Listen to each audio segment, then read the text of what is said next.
Assalamualaikum warahmatullahi wabarakatuh.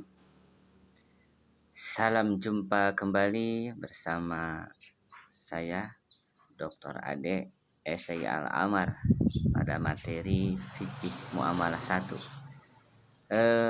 Teman-teman semuanya, pada kali ini kita punya masalah besar tentang kehidupan manusia yang memang punya naluri dan tabiat. Manusia adalah makhluk sosial yang tidak bisa hidup sendirian. Kisah Nabi Adam alaihissalam juga di taman sorga, dia tidak nyaman dengan sendirian walaupun fasilitasnya sangat lengkap. Akhirnya ada Siti Hawa dan akhirnya ke dunia berkembang dan menjadi makhluk sosial di dunia. Satu hal bahwa manusia tidak bisa sendirian dan hidupnya saling bergantung bersama rekan, teman, sejawat. Tolong menolong adalah kaidah dalam agama, bahwa manusia dalam agama dan mengarungi hidup harus saling tolong menolong. Inilah garapan kita dalam kaidahnya. Tolong menolong itu yang tanpa pamrih. Tolong menolong hanya tujuan dengan menegakkan kemanusiaan dan keadilan sosial.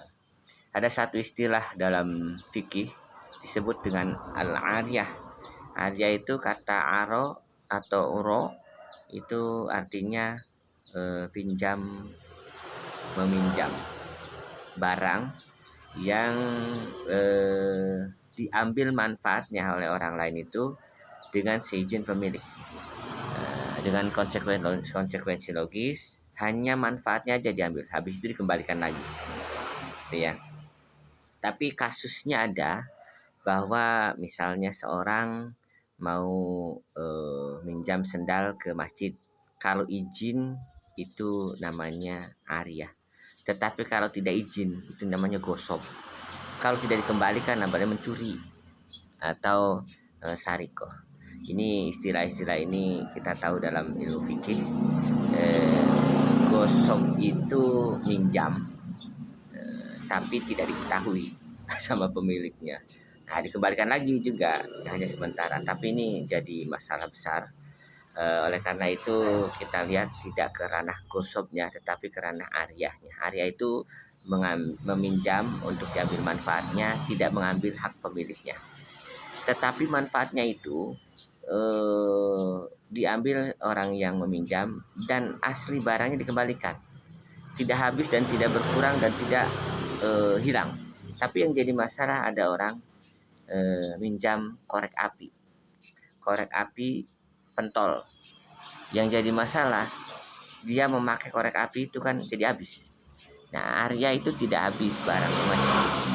Ada juga orang minjam motor, tapi kan dia pakai bensinnya habis. Nah, ini dia disebut dengan masalah besar. Bagaimana sistem arya? Arya itu minjam tapi barangnya tidak habis. Misalnya kita ngambil meminjam pohon, nah hasilnya aja diambil, atau minjam kambing, tapi susunya aja yang dikasihkan, itu atas izin pemilik. Oke, lanjut ya, kita lihat ini bahasannya, dasar hukum, kemudian hukum arya, rukunnya, syarat rukunnya, macam-macamnya, kewajibannya, dan hal yang perlu diperhatikan. Pengertian yang tadi yang sudah saya katakan, ura atau aro berarti kosong, mengganti pemanfaatan orang lain yang mengambil manfaatnya atas izin pemiliknya. Kemudian arya istilahnya akad berupa pemberian manfaat itu kepada orang, tapi barangnya harus halal ya, dan tanpa imbalan. Ini dasar hukumnya. A'udzubillahi minasyaitonirrajim. Wa ta'awanu 'alal birri wat taqwa wa ta'awanu 'alal itsmi wal 'udwan. Minta maaf, ini tulisannya PPT tidak mengakomodir tulisan Arab Al-Quran. Saya ngambil dari word editing. Word edit itu ngambil dari crop, akhirnya kurang bagus. Ini harus diralat. Jadi tulisan Arabnya tidak sesuai dengan tulisan Quran. Artinya, dan tolong menolonglah kamu dalam kebajikan dan takwa, dan jangan tolong menolong dalam perbuatan dosa dan pemusat. Jadi Arya konsepnya tolong menolong yang bermanfaat dan ketakwaan. Ada hadis juga yang lain, teman-teman. Rasul SAW bersabda, wallahu fi aunil abdi maka al abdu fi auni. Allah akan menolong hambanya selama hamba itu senang menolong saudaranya. Atau kasih sayang itu muncul, irhamu man fil ardi yarhamukum man fis sama. Kita kasih sayang ke teman sesama di bumi, dan yang di langit memberi kasih sayangnya kepada kita. Kemudian ada lagi, ini surat Maidah ya, ayat 2, dan berikutnya ini Tirmidzi. Rasul pernah bersabda, pinjaman itu wajib dikembalikan, dan orang-orang yang menanggung sesuatu harus membayar dan hutang harus tunaikan. Ini tentang pinjam meminjam itu harus dikembalikan. Kalau tidak dikembalikan namanya mencuri, tidak izin. Kalau hukumnya itu terbagi sesuai dengan praktek penggunaan. Yang pertama, al-aslu fil muamalah ibahah. Asal dari muamalah transaksional itu adalah mubah. Kemudian kalau dibutuhkan maka itu sunnah. Artinya orang itu memang membutuhkan bantuan kita, namanya sunnah. Kalau dia tarafnya keharusan, ya kita wajib membantunya itu. Dan tapi kalau misalnya terakhir itu digunakan untuk barang haram, maka hukum meminjam kepada orang untuk mengambil manfaat yang haram jadinya haram. Ini sesuai dengan manfaatan dari satu transaksi. Rukunnya itu ada 4. Al-mu'ir, orang yang memberikan pinjaman. Musta'ir, orang yang mendapatkan pinjaman atau meminjam. Al-mu'ar, barang yang dipinjamkan. Yang 4, ijab qabul. Hanya saja yang ini harus ada 4 ya. Ada orang meminjam, ada yang meminjamkan, ada barang yang dipinjam, dan harus ada transaksi ijab qabul, ngomong, saya minjem ya, iya Kak saya pinjamkan, silakan manfaatnya ambil, begitu. Tapi transaksi ijab qabul menurut Hanafi tidak harus diucapkan, tapi kalau sudah menyerahkan aja udah oke. Tidak detail saya mau minjamkan ya, tapi itu dari adat istiadat. Kalau minjem ya, ya dah nggak usah disebutkan juga, tidak apa-apa. Untuk berikutnya ini definisi ya dan syarat-syaratnya. Al-mu'ir, orang yang meminjamkan, atau musta'ir, orang meminjam, dan itu harus jelas. Kemudian syarat-syaratnya bisa kalian tahu secara umum adalah meminjam, menjaga barangnya, mengembalikannya, kemudian tidak menghabiskan, tidak merusak gitu. Kalau yang meminjamkan harus ikhlas dan barangnya itu ada manfaatnya. Kalau tidak ada manfaatnya ya nggak bisa. Misalnya saya pinjamkan ini motor rusak, itu siapa yang diambil manfaatnya? Malah harus diperbaiki dulu. Jadi yang dipinjamkan itu harus ada manfaat. Kemudian ini musta'ir, berikutnya al-mu'ar, barangnya. Kalau barangnya yang diambil manfaatnya harus halal ya. Kalau tidak halal jadi haram, maka terbawa haram. Contoh yang pertama itu sapi lumpuh, bisa nggak dipinjamkan? Ya nggak bisa, karena tidak ada manfaatnya, bahkan justru memberatkan yang meminjam. Atau habis juga ini, menghabiskan yang minjam. Misalnya saya minjam roti ya, rotinya dimakan habis. Nah jadi dia tidak bisa dipinjamkan, maka dikasihkan nama sedekah. Yang kemarin belajar sedekah. Sekarang macam-macamnya itu ada 2. Ada ariyah mutlaqoh, ala ariyah muqayyadah. Mutlaqoh itu tanpa menyebutkan buat apa.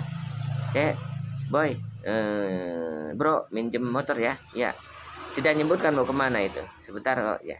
Nah kalau yang muqayyadah, dia meminjam tapi disebutkan peruntukan dan waktunya, atau waktu kapan mengembalikan. Misalnya, bro minjem buku ya. Ya boleh, 1 malam aja ya, besok kembalikan. Dan jangan difotokopi. Nah, syarat-syarat itu adalah disebut dengan muqayyadah, terikat. Kalau mutlaqoh tidak ada ikatan, yang penting minjem aja.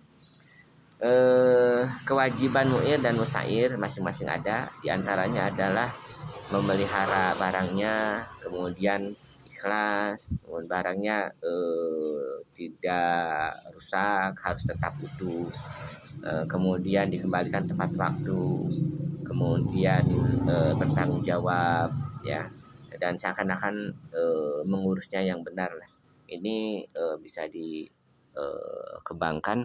Hal-hal yang harus diperhatikan: pinjam meminjam barang harus dimanfaatkan untuk hal yang halal. Kalau misalnya untuk haram, maka pinjam meminjam yang tadinya halal itu jadi haram. Ya kan, al-aslu fil muamalati al-ibahah, boleh karena itu masalah muamalah, tapi dibawa kepada yang haram jadi haram. Yang kedua, minjam meminjam itu boleh digunakan barang pinjaman sebatas yang diizinkan. Ya, misalnya minjem motornya tidak boleh dijadikan ojekan, pinjamkan orang lain dan ojek jadi, kecuali dengan izin yang ya. Yang ketiga, menjaga dan merawat pinjaman dengan baik seperti pemiliknya itu. Ini saja, mungkin perhatikan hadis bawah ini. Dari Samurah, Nabi SAW bersabda, tanggung jawab barang yang diambil atas yang mengambil sampai dikembalikannya barangnya. Itu hadis riwayat Ibnu Majah. Sebab kalau tidak dikembalikan jadinya mencuri atau garong ya. Nah, tugas ya teman-teman semuanya, kalian bikin tugas jurnal rangkuman dari tema pinjam-pinjam atau al-ariyah.